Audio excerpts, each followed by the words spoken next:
नमस्कार दोस्तों, आज हम शुरू करने जा रहे हैं क्लास 6 की एनसीईआरटी। मेरा नाम है विश्वास और हमारे चैप्टर का नाम है हमारा हमारा अतीत।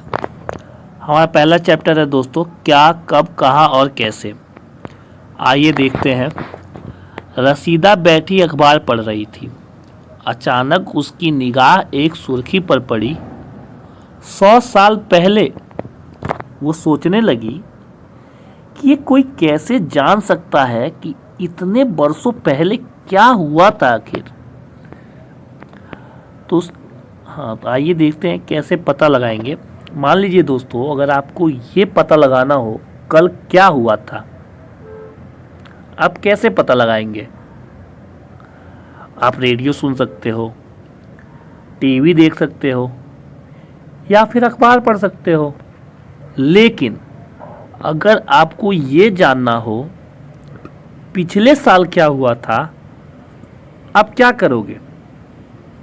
आप किसी ऐसे व्यक्ति से बात करोगे जिसे उस समय के बारे में पता हो, जिसको उस समय या उस घटना के बारे में पता हो, मालूम हो कि 1 साल पहले कोई घटना हुई थी, वो क्या थी। किसी को पता, आप उससे पूछ सकते हैं। लेकिन अगर आपको ये जानना हो कि बहुत पहले क्या हुआ था, ये आप कैसे जान सकते हो? आइए देखते हैं कैसे जान सकते हैं। और देखिए, अतीत के बारे में सबसे पहले चीज, अतीत के बारे में हम क्या क्या जान सकते हैं। देखिए, अतीत के बारे में बहुत कुछ जाना जा सकता है। जैसे लोग क्या खाते थे, कैसे कपड़े पहनते थे, किस तरह के घरों में रहते थे। हम शिकारियों के बारे में जान सकते हैं, हम किसानों के बारे में जान सकते हैं, हम पशुपालकों के बारे में जान सकते हैं कि कौन कौन से पशुओं को पालते थे। हम व्यापारियों के बारे में जान सकते हैं कि व्यापारी कौन सा व्यापार करते थे। पुरोहितों के बारे में जान सकते हैं कि कैसे पूजा करते थे। यहाँ तक कि हम ये भी जान सकते हैं कि पहले के कलाकार क्या क्या कलाएं दिखाते थे, संगीतकार क्या क्या संगीत बनाते थे। हम ये भी जान सकते हैं कि बच्चे कौन कौन से खेल खेलते थे। यही नहीं, आप ये भी जान सकते हो कि वो कौन सी कहानियाँ सुना करते थे, कौन से नाटक देखा करते थे, या फिर कौन कौन से गीत गाते थे। हाँ, कौन कौन से गीत गाते थे ये भी पता कर सकते हो आप। अगर आपको ये पता करना लोग कहाँ रहते थे, आइए हम देखते हैं सबसे पहले लोग रहते कहाँ थे। आरंभिक मानव जो था वो कहाँ रहता था? आरंभिक मानव जो था वो नर्मदा नदी के किनारे रहते थे। कई लाख वर्ष पहले लोग नर्मदा नदी के तट पर रह रहे थे। मतलब लाखों वर्ष पहले से लोग नर्मदा नदी के तट पर रह रहे हैं। उन्हें बोलते हैं आरंभिक मानव। जो आरंभिक मतलब शुरुआती मानव है, अगर उनके बारे में देखा जाए तो कहाँ रह रहे? वो रह रहे थे नर्मदा नदी के तट पर, जिसमें जो थे कुछ जो थे कुशल संग्राहक थे, कुशल आखेटक थे, जो आसपास के जंगल की विशाल संपदा से परिचित थे। जो जंगलों के जो पेड़ पौधे थे, उनके जड़ों, फल फूल, शिकार, इन सब पे निर्भर थे। इन सब को इकट्ठा करके वो भोजन क्या करते थे, इन पे जंगलों पे बहुत ज़्यादा डिपेंड थे। अब देखिए, आप उत्तर पश्चिम में जो सुलेमान और किरतर की पहाड़ियाँ हैं, वहाँ 8000 वर्ष पूर्व स्त्री और पुरुष ने, मतलब महिला और जेंट्स, आदमी और औरत, इन सब ने सबसे पहले गेहूं तथा जौ को उगाया था, उपजाना आरंभ किया था। शुरुआत हुई थी गेहूं और जौ उपजाने की शुरुआत सबसे पहले सुलेमान और किरतर की पहाड़ियों में हुआ था। आरंभिक मानव ने सबसे पहले गेहूं और जौ को कहाँ उगाया था? क्या बोलेंगे? सुलेमान और किरतर की पहाड़ियों में। यहीं पे उन्होंने सबसे पहले भेड़, बकरी तथा गाय, बैल जैसे पशुओं को पालना शुरू किया। बाद में वे लोग गांव में रहने लगे। उत्तर पूर्व में गारो तथा मध्य भारत, उत्तर पूर्व में गारो, तथा गारो जयंती है ना पहाड़ियाँ, सुना तो होगा ना आपने। और मध्य भारत में जो है वो विंध्य की पहाड़ियाँ, वहाँ पे कृषि का विकास हुआ। देखो दोस्तों, उगाया जो मतलब मानव ने सबसे पहले गेहूं और जौ जो उगाया सुलेमान और किरदर की पहाड़ियों में उगाया, लेकिन कृषि का जो विकास हुआ उत्तर पूर्व में जो है गारो में हुआ, गारो की जो पहाड़ियाँ है, और मध्य भारत में जो है विंध्य की पहाड़ियों में हुआ। कुछ अन्य ऐसे स्थान थे जहाँ सबसे पहले चावल उपजाया गया, वे स्थान विंध्य के उत्तर में स्थित थे। ये मैप में देख सकते हैं, ये देखिए मैप में आप देखेंगे तो आपको सब पता चल जाएगा। ये देखिए रही गारो की पहाड़ियाँ, गारो की पहाड़ियाँ भी देखा ना आपने, सबसे पहले कृषि का विकास कहाँ हुआ, यही हुआ, अब विंध्य की पहाड़ियों में हुआ। ये देखिए मानचित्र पर सिंधु नदी तथा इसकी सहायक नदियों का पता लगाने का प्रयास करें। तो मानचित्र में आप जाएंगे तो सिंधु नदी अगर आपको देखना है तो ये हम दिखाते हैं आपको सिंधु नदी। ये देखिए सिंधु नदी निकली और ये निकल के ये चली गई जाके। अब ये देखिए ये निकलती हैं ऐसे अरब सागर में जाके गिर जाती हैं। अब ये देखिए ये सिंधु नदी है, इनका हिसाब क्या है, इनकी सहायक नदियाँ हैं। देखिए झेलम है, ये चिनाब है, ये रावी है, सतलुज है, ये सब नदियाँ क्या जाके सिंधु से मिलती हैं और फिर एक साथ जाके वहाँ अरब सागर में गिर जाती हैं। ठीक है, अब देखिए, अब मान लीजिए अब आगे कहाँ गया, नीचे गया, नीचे दिखाते हैं हम आपको। सहायक नदियाँ कहते किन्हें हैं? सहायक नदियाँ वो होती हैं जो कहीं जाके मतलब बहते बहते जाती हैं और जाके किसी बड़ी नदी से मिल जाती हैं, वही सहायक नदियाँ होती हैं। अभी मैंने आपको ऊपर दिखाया था ना, देखिए लगभग 4700 वर्ष पूर्व सिंधु नदी और उनकी सहायक नदियों के किनारे कुछ आरंभिक नगर जो थे वो फले और फूले, मतलब नगरों का विकास हुआ। आरंभिक नगरों का विकास जो है सिंधु नदी और उसकी जो सहायक नदियां हैं उनके आसपास आरंभिक नगरों का विकास हुआ। वहीं जो गंगा नदी है वो और उसके तट के, गंगा नदी उसकी सहायक नदियों हैं जो हैं उनके तटों के आसपास जो नगरों का विकास हुआ लगभग 2500 वर्ष पूर्व हुआ, मतलब 2500 साल पहले। देखिए गंगा और इसकी सहायक नदियाँ कौन कौन सी है जाके पता लगाइएगा, आप लगाएंगे तो बहुत सारी सहायक नदियाँ पता लग जाएगा आपको। गंगा के दक्षिण में इन नदियों के आसपास का क्षेत्र प्राचीन काल में मगध था। बिहार वाला क्षेत्र, प्राचीन काल में बिहार को मगध बोला जाता था। मगध के शासक आपको पता ही है कितना शक्तिशाली था। इसके शासक बहुत शक्तिशाली से देखिए दिया भी हुआ है। उन्होंने एक विशाल राज्य स्थापित किया था। तो मगध का राज्य आपको पता है कितना विशाल था। देश के अन्य हिस्से में भी ऐसे राज्यों की स्थापना की गई थी। और हमारे भारत में देख लेना बहुत से ऐसे मजबूत राज्य थे, बड़े बड़े राज्य थे। लोगों ने सदैव उपमहाद्वीपों के एक हिस्से से दूसरे हिस्से तक यात्रा की। कभी कभी हिमालय जैसे ऊंचे पर्वत, पहाड़ियों, रेगिस्तान, नदियों तथा समुद्रों के कारण यात्रा जोखिम भरी होती थी। जो लोग थे ना एक उपमहाद्वीप से दूसरे उपमहाद्वीप तक यात्राएं किया करते थे, लेकिन ये कभी कभी यात्राएं बहुत कठिन हो जाती थी। कठिन क्यों होती थी? ऊंचे ऊंचे पर्वत, पहाड़ियाँ, गर्म रेगिस्तान, नदियाँ, समुद्र, इतने बड़े बड़े समुद्र। पहले इतने सारे ट्रेवल के वो थोड़ी थे यार, संसाधन थोड़ी थे, तो लोगों के लिए बहुत मुश्किल हो जाया करती थी। फिर भी वो यात्राएं करना नहीं छोड़ते थे, उनके लिए यात्राएं संभव नहीं थी, यात्रा करते थे। कभी कभी काम की तलाश में यात्राएं करते थे, तो कभी प्राकृतिक आपदाओं के कारण, ऐसा भूकंप आ गया या बाढ़ आ गई तो उन्हें अपने स्थान छोड़ के जाना पड़ा, एक स्थान से दूसरे स्थान पर प्रस्थान करना पड़ा। बहुत सारे कारण, या तो काम की तलाश में, यार होता ना आदमी नौकरी, आज ही देखिए आप नौकरी की तलाश में एक शहर से दूसरे शहर जाते हैं, नहीं जाते? जाते ही हैं। बहुत सारी चीज़ें हैं कि लोगों को एक जगह से दूसरी जगह जाना पड़ता था, मजबूरी थी, क्या करते। कभी कभी सेनाएं दूसरे क्षेत्र से दूसरे क्षेत्र से युद्ध के लिए, युद्ध में विजय हासिल करने के लिए एक स्थान से दूसरे स्थान पे जाती थी। युद्ध होता था ना, एक राज्य का दूसरे राज्य से, तो भाई तो अपना राज्य छोड़ के जाएंगे तभी तो युद्ध होगा, ऐसा थोड़ी होगा। या दूसरे कोई भी, मान लीजिए आपके राज्य पर हमला हुआ तो यार वहाँ से सेना आई है, यहाँ हमला हुआ, तभी तो जाना पड़ता ना, एक स्थान से दूसरे स्थान पे जाना पड़ता था। अब एग्जाम्पल ले लीजिए आप, मोहम्मद गौरी, वो भारत आया ना, तो ये बताइए मोहम्मद गौरी आया तो उसे अफगान तो वैसे भारत का हिस्सा था, तो वो गजनी से आया था ना, गजनी।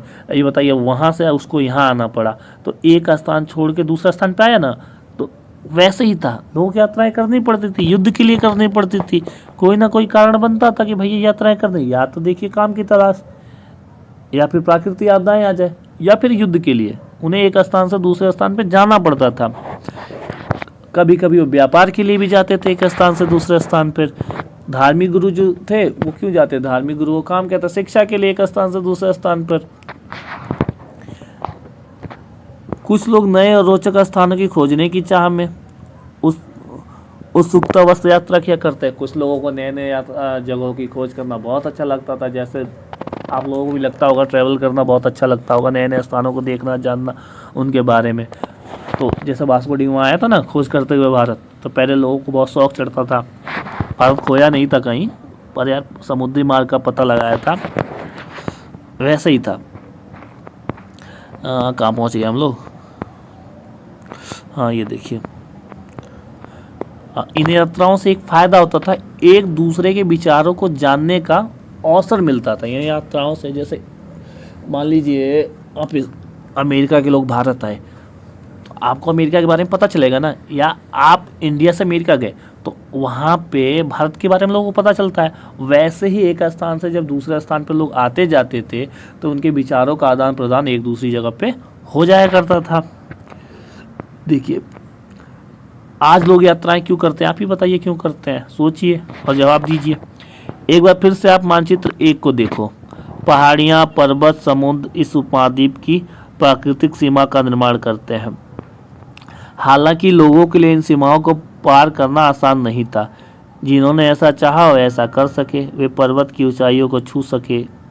देखिए आप मानचित्र 1 में देखिए, जो हमारा उपमहाद्वीप है वो कहीं चारों तरफ से पहाड़ियाँ, पर्वत और समुद्र आपको हर तरफ दिखाई देगा, कहीं पहाड़ियाँ दिख रही हैं, कहीं पर्वत है तो कहीं समुद्र है। ये प्राकृतिक सीमा का निर्माण करते हैं, ठीक है। हालांकि फिर भी ये सब चीज़ें पार करना लोगों के लिए आसान नहीं था, लेकिन जिन्होंने ऐसा चाहा उन्होंने उसे पार कर लिया। अब एक बात बताइए, हम खड़े होकर देख रहे हैं माउंट एवरेस्ट पे चढ़ना, चढ़ पाएंगे नहीं चढ़ पाएंगे, पर जिन्होंने चाहा उन्होंने किया, जिन्होंने चाहा वो चढ़ गए ना माउंट एवरेस्ट पे। कभी ऐसा लगता होगा यार कौन चढ़ेगा, अब देखिए अब तो लगता है हर रोज लोग चढ़ रहे हैं, उतर रहे हैं। पहले अब में कितना अंतर हो गया है। अब देखिए कहाँ पहुँचे हम लोग, एक बार हाँ ये देखिए यहाँ पे है। जिन्होंने ऐसा चाहा ऐसा कर सके, वो पर्वतों की ऊंचाइयों को छू लिए, गहरे समुद्रों को भी पार कर गए। उपमहाद्वीप के बाहर कुछ लोग यहाँ आए और यहाँ से बस गए। अब देखिए बहुत सारे, अब आज जो कहते हैं ना, देखिए मोहम्मद गजनी बोल लीजिए या गौरी बोल लीजिए, उनके साथ बहुत सारे लोग आए यहाँ पे, यहाँ के बस गए। अब यहाँ से वो लोग वापस नहीं गए ना, यहीं रह गए। तो वैसा पहले भी होता था, बहुत पहले से ही होता आया है, अब भी आया है। अब ये लोग आते हैं भारत में, बहुत सारे लोग पता ना कहाँ, बांग्लादेशी देख लीजिए आते हैं, कहाँ कहाँ से लोग आते हैं, आके यहाँ रह जाते हैं। तो होता है, पहले से होता आया है, आज से ही क्यों। अब आप ये सोचते होंगे कि देश का नाम हम लोग बोलते हैं ना, कोई इंडिया बोलता है, कोई भारत बोलता है, आखिर वो पढ़ा कैसे। तो आइए देखते हैं। अपने देश को हम इंडिया तथा भारत जैसे नामों का प्रयोग करते हैं। हम अपने देश के लिए इंडिया बोलते हैं या भारत बोलते हैं, करते हैं, सही बात है।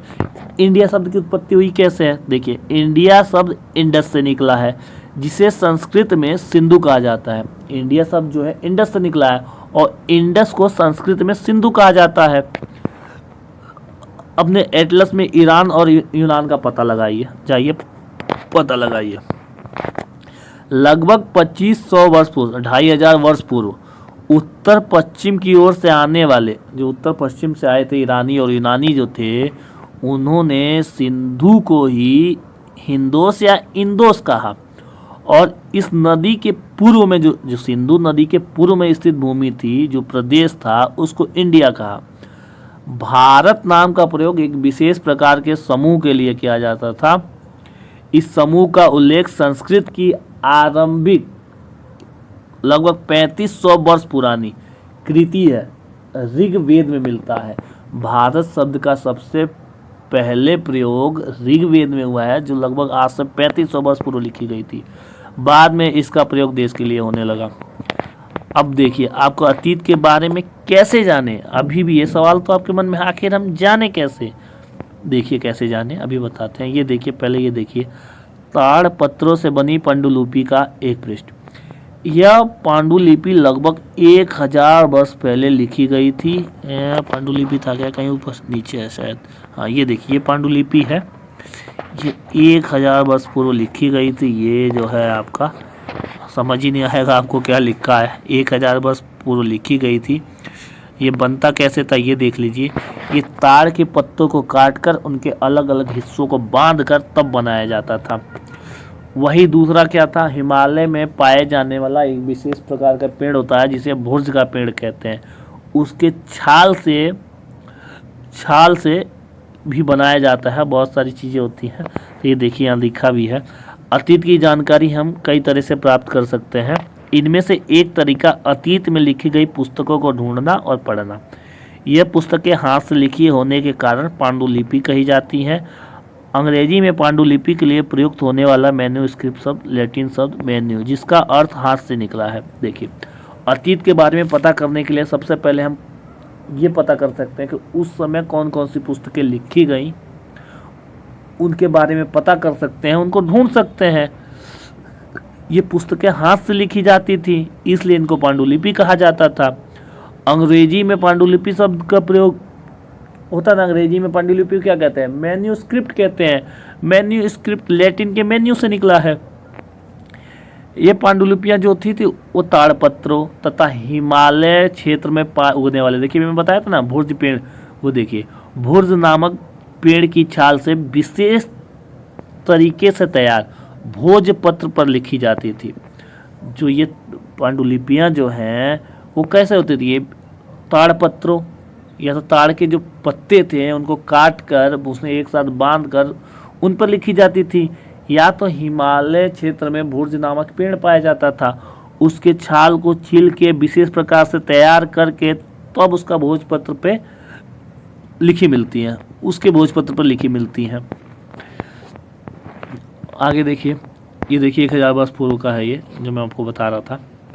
अब आगे देखिए क्या है, इतने वर्ष पुराने हो गए यार, 1000 वर्ष पुराने। 1000 वर्ष पुराने का तो ये है, मतलब कई हजार साल हो गए। तो इतने वर्ष होने के कारण क्या दिक्कत है, देखिए इन पांडुलिपियों को कुछ को कीड़ों ने खा लिया, कुछ नष्ट कर दी गई। फिर भी ऐसी कई पांडुलिपियाँ हैं जो आज भी हमारे लिए उपलब्ध हैं। ये पांडुलिपियाँ जो कहाँ मिलती हैं, मंदिरों में मिल जाती हैं, बिहारों से प्राप्त हो जाती हैं। इन पुस्तकों को पढ़ के हमें धार्मिक मान्यताओं, व्यवहारों, राजाओं के जीवन, दवाइयाँ, औषधियाँ तथा विज्ञान, जो मतलब देखिए इसका मतलब क्या है, सीधा सीधा इन पांडुलिपियों को पढ़ते हैं हम तो हमें पता चलता है उस समय का धार्मिक जीवन कैसा था, राजाओं का जीवन कैसा था, आम जीवन कैसा था, उस समय औषधियाँ कौन कौन सी थी, विज्ञान में क्या क्या खोज हुए थे, टेक्नोलॉजी क्या क्या थी, सारी चीज़ों की चर्चा उसमें मिल जाती है। इसके अतिरिक्त हमारे यहाँ महाकाव्य है ना, वैसे तो महाभारत महाकाव्य की गिनती में ही आती है। महाभारत, रामायण, ये सारी चीज़ें आती हैं, बोलते हैं लोग, अब आदमी जो मान ले, ठीक है। तो बहुत सारे ऐसे महाकाव्य हैं जो लिखे हुए हैं, उनके या कविता या नाटक जो भी है, बहुत सारी चीज़ें ऐसे हैं जो संस्कृत में लिखे हुए मिलते हैं। देखिए बहुत सारे महाकाव्य, नाटक, कविताएं संस्कृत में लिखे हुए मिलते हैं, लेकिन बहुत सारी चीज़ें ऐसी हैं जो प्राकृतिक भाषा में मिलती हैं। प्राकृतिक भाषा का प्रयोग कर आम लोग करते हैं। देखिए अभी देखिए आम लोग क्या बोलते हैं, आम लोग जो हैं हिंदी बोलते हैं। बहुत लोग अपने अपने मतलब स्टेट की अपनी अपनी भाषाएं अपने अपने प्रयोग करते हैं। बहुत लोग ऐसे हैं जो अंग्रेजी बोलते हैं। तो यही सारी चीज़ें पहले भी थी। जो विद्वान लोग थे, ऋषि मुनि थे, उन लोगों का क्या था, वो संस्कृत बोलते थे। जो आम जनता थी वो प्राकृतिक भाषा का प्रयोग करती थी।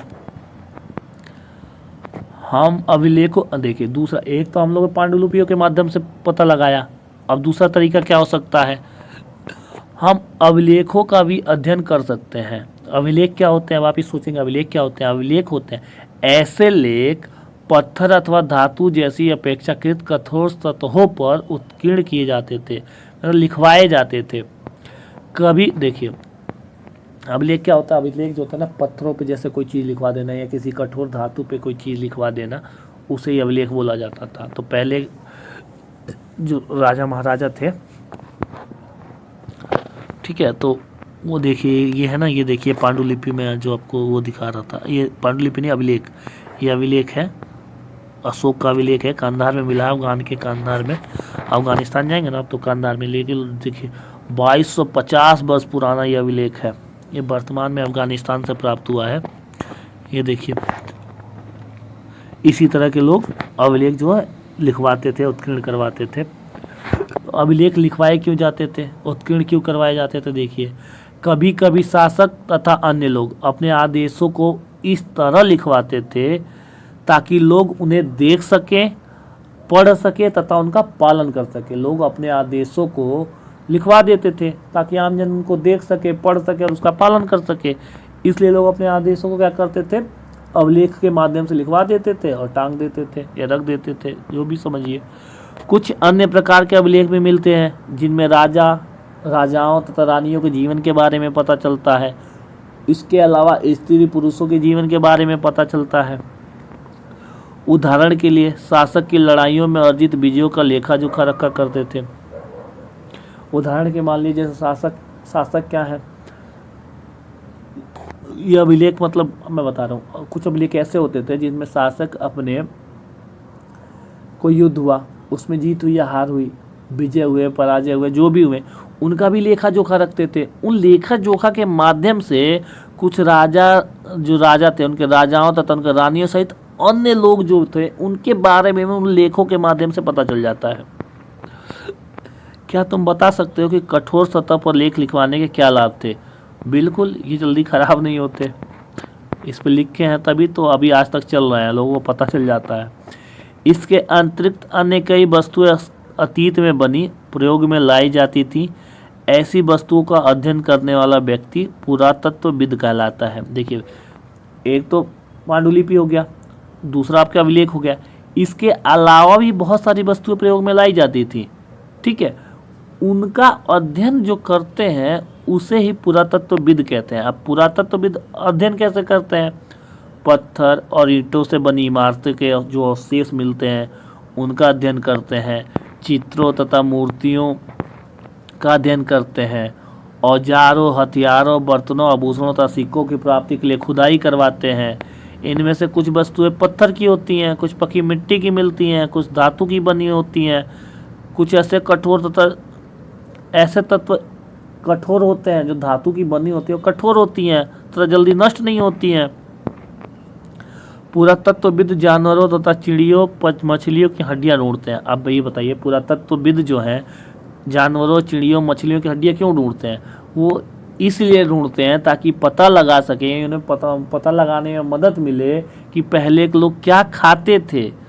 वनस्पतियों के अवशेष तो प्राप्त होते नहीं है, जैसे मान लीजिए चावल ही ले लीजिए, अगर वो जल गया तो टुकड़ा प्राप्त हो जाएगा और जो नहीं जला वो नष्ट हो जाता था। अन्न के दाने, मान लीजिए अन्न का कोई भी दाना है, वो जल गया तो जला हुआ मात्रा में वो रह गया, बचा रह गया, प्राप्त हो गया। जो नहीं जला, जो कच्चा है, वो नष्ट हो गया।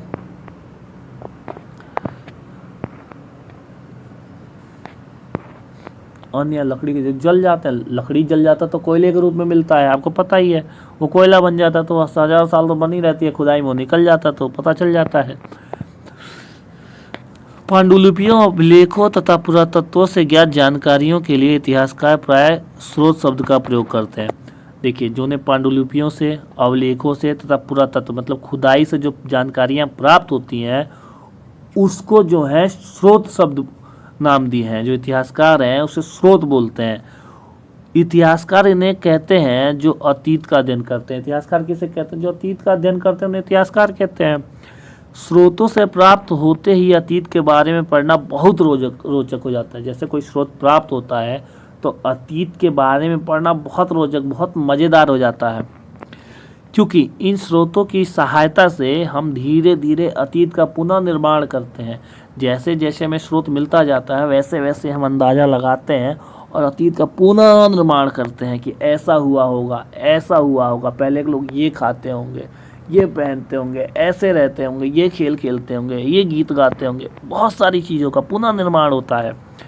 इतिहासकार तथा पुरातत्वविद उन जासूसों की तरह हैं जो सभी स्रोतों का प्रयोग सुराग के रूप में कर अतीत को जानने का प्रयास करते हैं। ये सीआईडी वाले दया हैं और एसपी प्रद्युम्न है।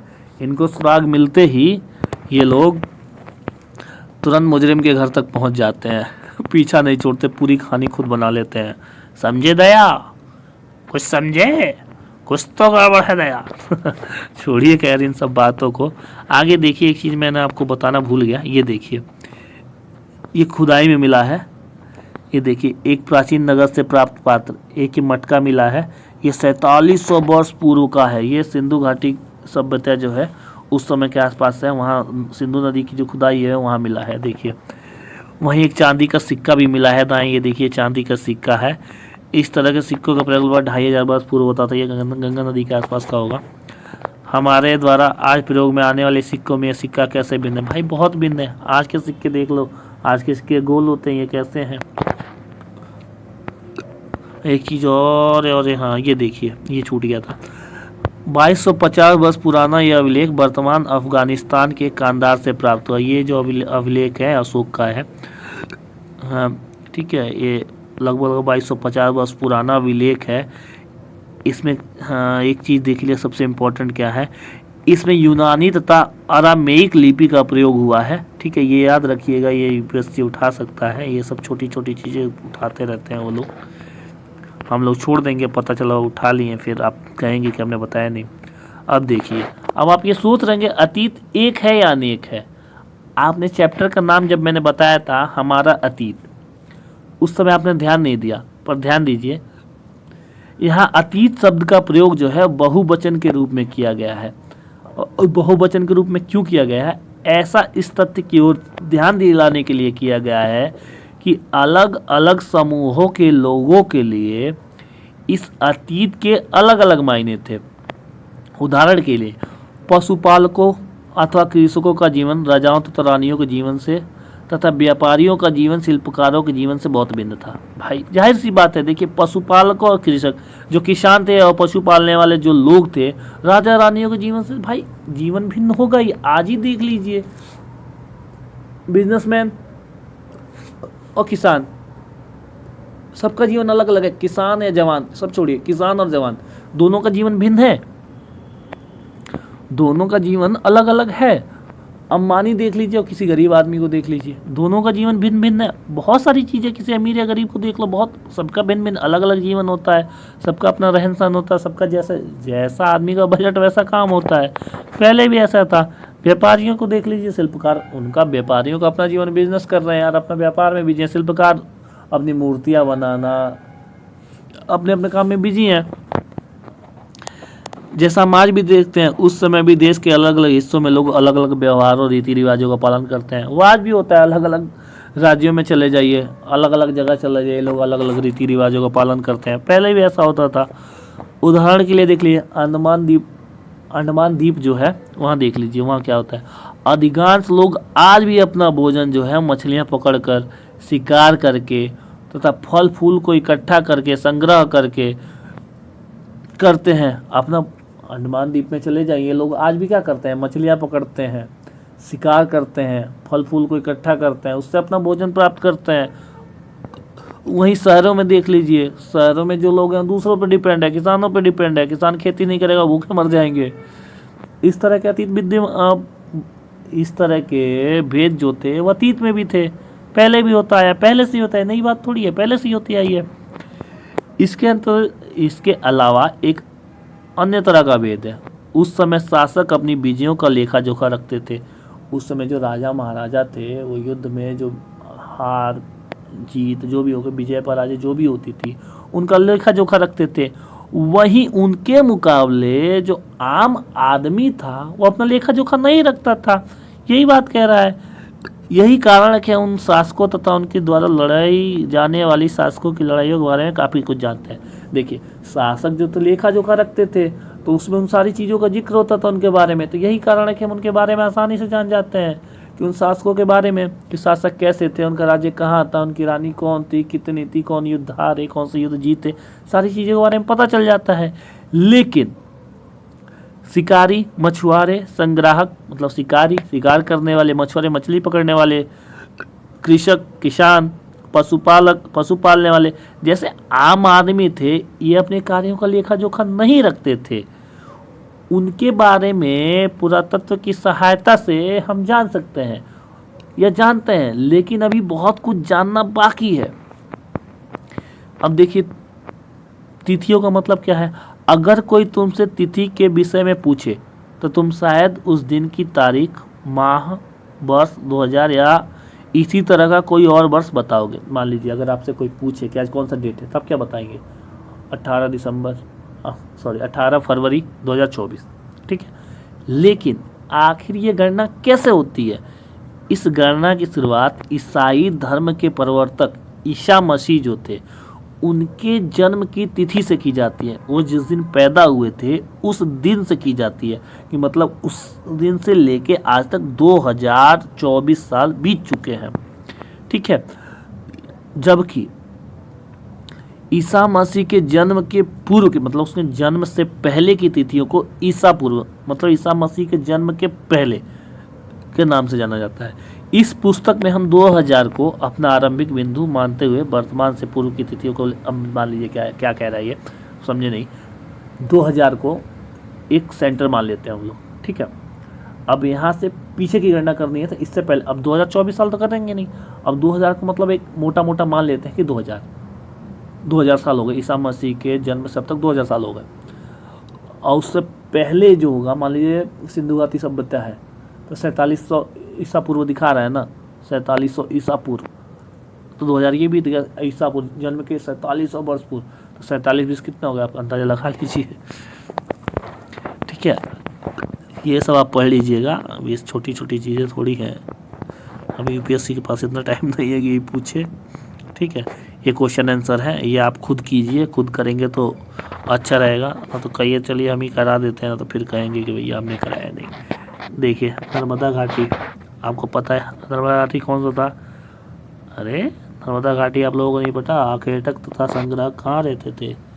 नर्मदा घाटी में तो रहते थे, ठीक है। पहला बड़ा राज्य मगध। अरे जानिए गारो की पहाड़ियाँ कहाँ है? बताओ गारो की पहाड़ियाँ में क्या मिला है? आरंभिक कृषि का विकास हुआ ना। सिंधु तथा सहायक नदियों, अरे इतना कैसे भूल गए? सिंधु तथा सहायक नदियों में प्रथम नगर गंगा घाटी लगभग 2500 ईसा पूर्व। ये तो आपको पता होना चाहिए। चलिए हमने एक बता दिया, बाकी आप सब कीजिए। दोस्तों देखिए अगर आपको वीडियो अच्छी लगी हो तो हमारे चैनल को लाइक, शेयर और सब्सक्राइब ज़रूर कीजिए और इसको ज़्यादा से ज़्यादा शेयर कीजिए। देखिए यूपीएससी की परीक्षा बहुत नज़दीक है, 2024 2025 या आपको भविष्य में कभी भी यूपीएससी की परीक्षा देनी है तो देखिए उसके लिए एनसीईआरटी मोस्ट इम्पॉर्टेंट है। बिना एनसीईआरटी की यूपीएससी कोई क्रैक कर ही नहीं सकता। जितने भी टॉपर्स हैं आप उनसे बात कीजिए, वो आपको यही बताएंगे कि एनसीईआरटी मोस्ट इम्पॉर्टेंट है। बिना एनसीईआरटी के यूपीएससी की परीक्षा पास नहीं की जा सकती। देखिए आप अपना 1 घंटा रोज़ निकालिए और इस पे दीजिए। 6 से स्टार्ट किए हैं 12 तक की डेली एक चैप्टर आपको पढ़ाया जाएगा, ठीक है। और बहुत जल्दी मैं जियोग्राफी भी शुरू करने वाला हूँ। तो दोस्तों इस वीडियो को ज़्यादा से ज़्यादा शेयर कीजिए ताकि मैं मोटिवेट हूँ और आपको और बहुत सारी वीडियो, बहुत कुछ देना, सब कुछ फ्री रहेगा। मैं आपसे 1 रुपया नहीं लूँगा और मुझे कुछ नहीं करना, बस आप लोग सपोर्ट कीजिए। देखिए बहुत से बच्चे पैसों की वजह से तैयारी नहीं कर पाते हैं। देखिए मैं उनको, अगर आप मुझे 1 साल का टाइम दोगे, ठीक है, तो मैं आपको यूपीएससी से जुड़े जितने भी सिलेबस हैं, जो सिलेबस में यूपीएससी सिलेबस में जो कुछ भी है, मैं आपको सब इस पर प्रोवाइड करवा दूंगा। बस 1 महीने में आपको सब कुछ इस पर मिलना चालू हो जाएगा, पर आप लोग इसको शेयर करेंगे तब। तो इसलिए इसको ज़्यादा से ज़्यादा शेयर कीजिए, चैनल को सब्सक्राइब कीजिए, ठीक है।